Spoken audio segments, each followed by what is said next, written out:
up, everybody? This is a 1983 ESKA 7.5 horsepower outboard that we are going to try to get fixed today and get it out on the water and see how fast it can pull my John boat. Stay tuned. All right, so this is 1983 ESKA 7.5 horsepower outboard motor. It was sitting in a field for about 10 years and it's missing a cap. There's spider webs. It's all nasty, but I was able to get this bad boy for free from a buddy of mine. So I don't know if we can get it running, but we're sure gonna try. And if we do, we'll take it out on my John boat and see how many miles per hour we can get off of it. So I think the first thing we need to do is check the fuel tank and get all that cleaned out, and then we'll check the compression. First thing we're gonna do is get this gas tank off. I don't know if y'all can see in there, but it is very nasty, and as you can tell from outside of this motor, all the cobwebs and leaves, it's seen better days. Plus, my buddy said it's been out in the field beside his barn for about 10 years. So that's absolutely ridiculous.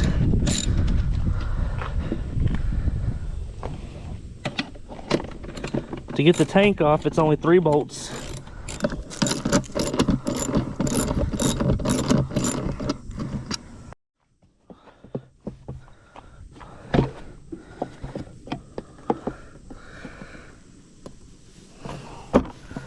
As old as these lines are, oh, well, they come off a lot easier. Awesome, let's get this tank cleaned up. Now overall, the tank looks in pretty decent condition. There is some nasty crap in it, but it does have a little crack right here. But it is on top, and I think it's good enough to use for now, just to see if we can get this thing running. So right now, let's get this thing cleaned out.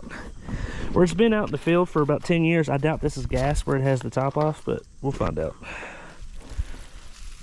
Yeah, that's soup.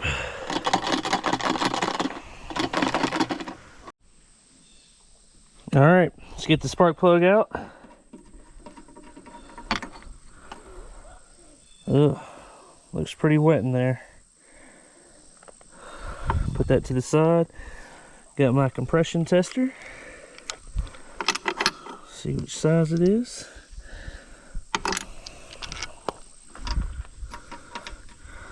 Now for a motor like this, what I saw online, we're looking between 90 to 120, but where it's a single cylinder motor like this, anything above 70 and we should be okay.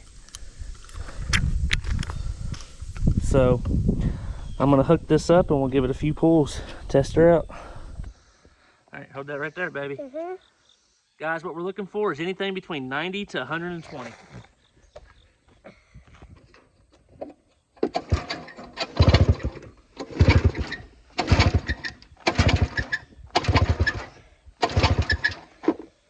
All right, perfect, look at that. Right there, we're rocking about 100 even. So this motor should theoretically run just fine. All right, now that we know that we got good compression, we're gonna put the spark plug back in and we're gonna do a spark test to make sure we have spark.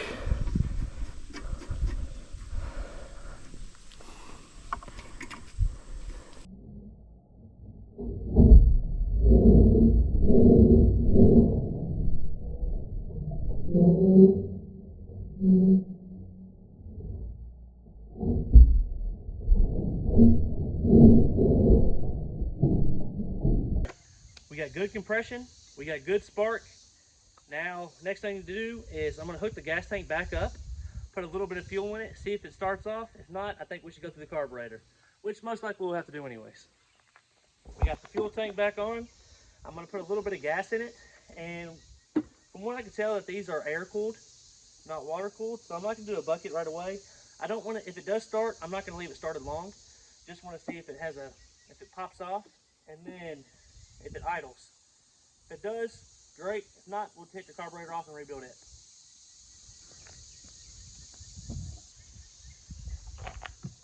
That should be good.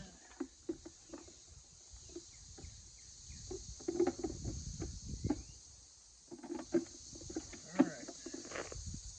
Put on start, choke out.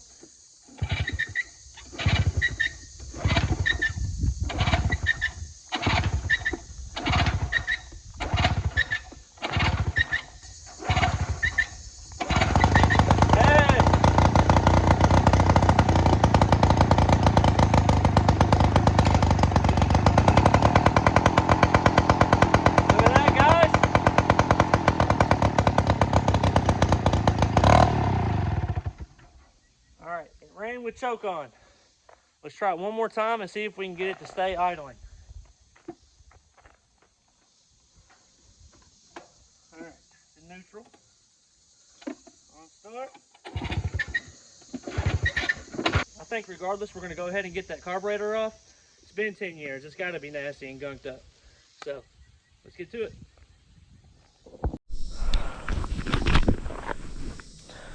All right, we're gonna get this carburetor off. Doesn't seem too hard, just 2 little 10mm bolts.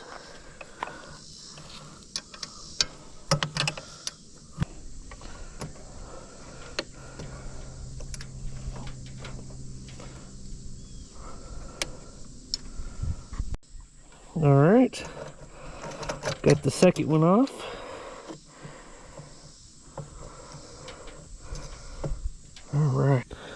All right, I'm really curious to see what we're gonna find behind this carburetor where it's been abandoned for so long.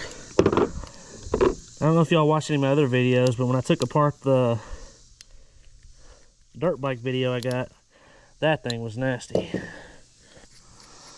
All right, moment of truth. Hopefully it just needs cleaned. Ooh. Well, let's hope it ain't broken. The little float fell completely off. I do gotta say, for as long as it's been sitting out there, that little spot right there is about all I'm seeing. Ugh.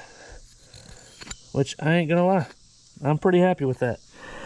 But I feel like one of the needles are clogged up and I don't necessarily know how to get them out of this type. So I will play around with it. Alright, I wouldn't say I got it rebuilt, but I did clean it out pretty good. And I think we just need to adjust the screw once we get it on. So let's get it put back on real quick.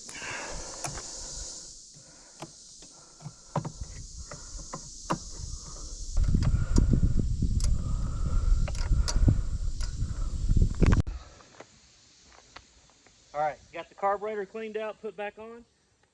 Put more fuel in it. Let's fire it up and see if it will idle. Choke on the start.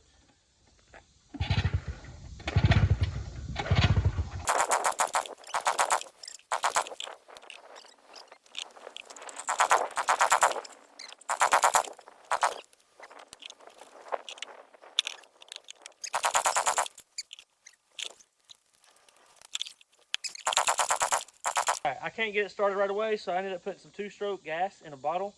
I'm going to spray a little directly in the carb. I don't have no starter fuel, and we'll see if we can get it started that way.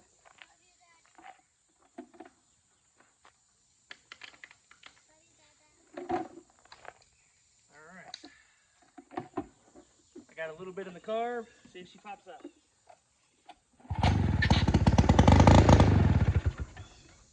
That's a start. Alright, I pulled this bad boy about 400 times, ended up taking the carburetor off, and I found out that the float was sticking. So I ended up moving a little shim around and then played with the float, and now it's not sticking. So fingers crossed it starts up and idles now.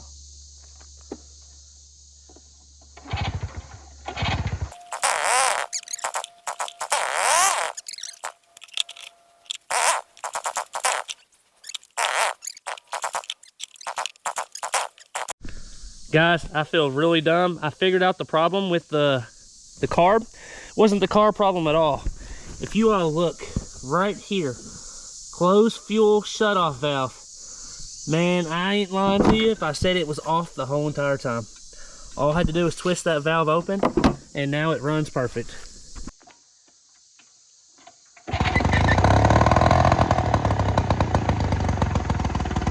That's all it was, guys.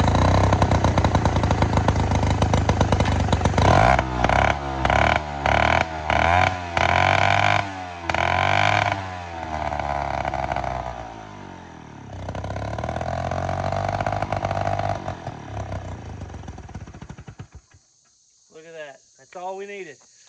All right, guys, we've run out of time for the day, but stay tuned because tomorrow I'm going to get my John boat out and we're going to put this bad boy on it and see how fast we go. Stay tuned, subscribe, and wait for the next video to see me on the boat. Thanks, guys. Have a good day.